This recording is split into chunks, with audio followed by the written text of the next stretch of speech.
You see, when it comes to sexual discipline, there are two types of men, all right? And I want you to listen to what I'm about to say really good. You see, everything goes back to childhood.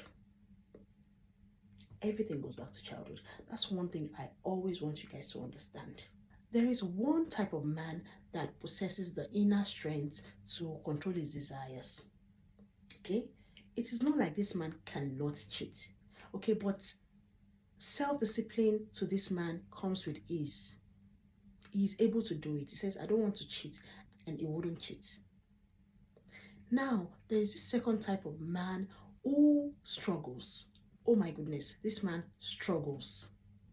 Okay, even when he seeks to maintain control, he struggles. He's not able to do it. He struggles with his impulses. Sometimes he doesn't want to do it, but he struggles.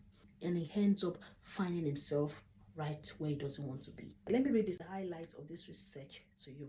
It says, for people who reported 4 or fewer lifetime sexual partners, the rate of infidelity in the current marriage dropped to 11%. While for those who had 5 or more sexual partners, the number was nearly double, 21%.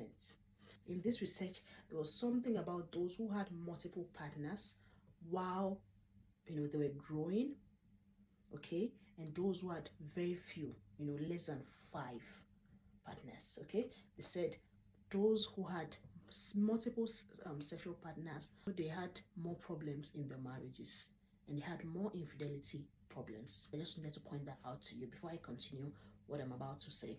Okay, sexual discipline is often really difficult for those who are exposed to sexual concepts in a time in their lives where they lack the maturity to handle it responsibly.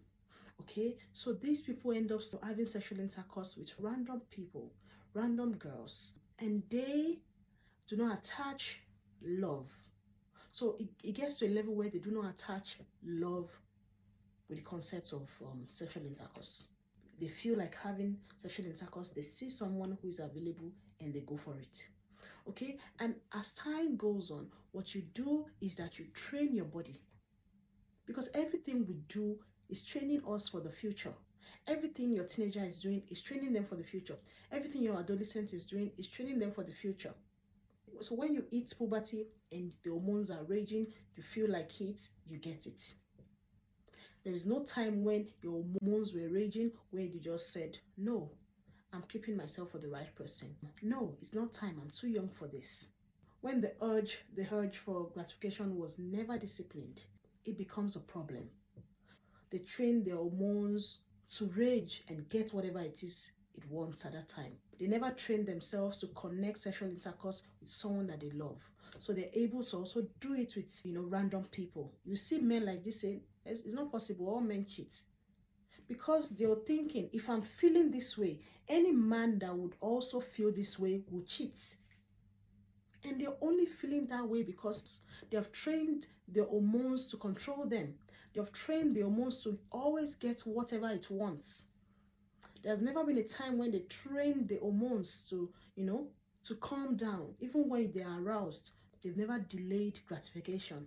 They would not care whoever it is that they're getting it with. They just get it. When your girl child is going out, you're saying, where are you going? Especially teenagers, where are you going? What are you going to do? Who are your friends? And even when they leave, you're still snooping around. You're still wondering, I hope nobody's taking advantage of my girl. But do we do the same for boys? Do we do the same for our boy child? Because we believe they're boys. No one is going to take advantage of them. But then we leave them to create a problem for their future. Because honestly, there's no man that wants to be embarrassed all the time because of sexual intercourse. There's no man. There is no man that wants to be sent packing by his wife because he just cheated. There is no man that wants to be, disgraced publicly all the time because he cheated. There is no man. But if you train that thing to be loose, as you grow, it will be loose.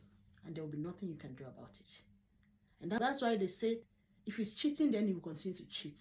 It is not because they want to continue to cheat. There's nothing they can do about it anymore.